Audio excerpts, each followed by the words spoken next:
A lot of things actually, because the oud that I know before I came to the trip would be the skincare itself. So, but the process in terms of start to finish, from the wood coming from the tree, the agar wood, to the process of distillery. What is a technical term for that? Distillery. The entire process of cutting it, getting the oil, in I don't know the other technical term for that. And then we see the finished product in the skincare itself. So you have an idea of the entire process from end to end. And for somebody who wants to use it and eventually market it, that's important. So you have a grasp of how everything works, and you have a sense of control about the entire process of the manufacturing to planting, everything.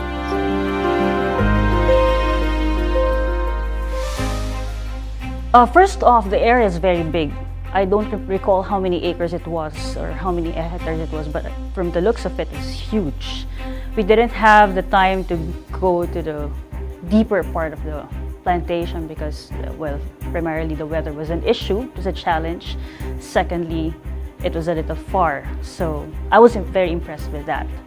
And then when we went to the factory was big, and the process itself was very clear on how they did it and how they handled the entire process. So it was very impressive. Wow, that's the first word, wow. It's elegant, it's beautiful, it's high-end, it's ultra-luxe, if you may call it that. It's, for sure, it's very impressive.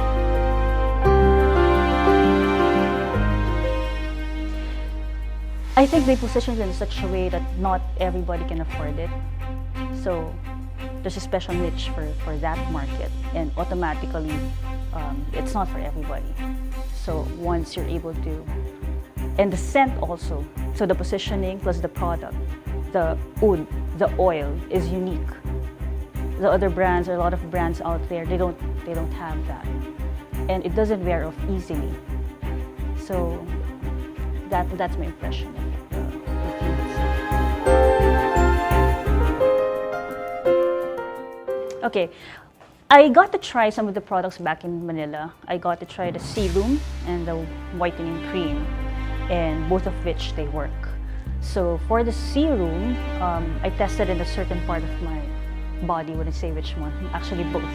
And I saw the difference from the time I started using it till 1 or 2 weeks later. That's why I'm here.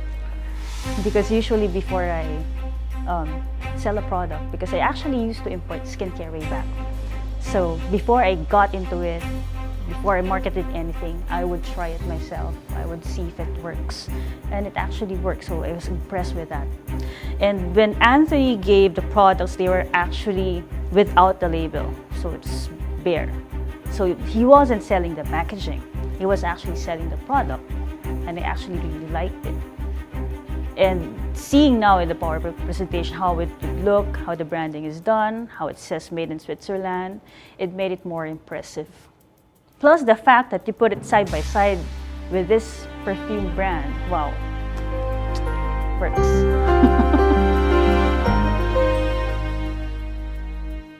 The most important thing in skincare, if I may say that, is that you have a unique selling proposition. You have a unique ingredient, in other words, and that worked for a couple of skincare brands in the past. And so that is the first thing that will make this sell, because oud is new, and it's the first skincare that will be using that. So yeah, that's the first thing. And then, especially if it works, that's the second most important thing. And thirdly, what was interesting, when they were presenting earlier the ingredients, it wasn't just oud and something else.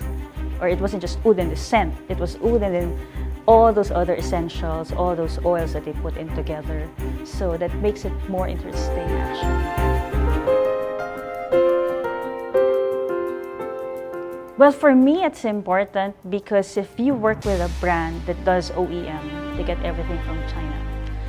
You have no idea what's going on in the process, where they get ingredients, is it clean, is it fresh, do they have GMP, and all those things, all those paperwork, is it done the proper way? You have no idea, you just put it on your skin, and you know what's going to happen. But with this skincare, you see from start to finish how they plant the tree, how they grow the trees, how they get it from the forest plantation, and then they bring it to the factory, how it's done, how they get the oil. So it's very transparent. And there's a sense of ownership in a way when you do that, because when you use the brand, there's a little bit more of honesty on how they do it, how they process it, vis-a-vis another company who'll be outsourcing everything in other parts of the world.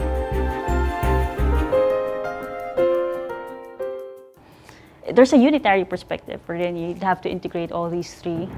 You'd have to take care of the people who are working for the company, the people who are outside the company also, who support the brand, which is very important. You have to take care of the environment. If there are no more agarwood trees, there will be no wood. And of course, profit, which is essential, of course, to keep everything going. So it's a cycle.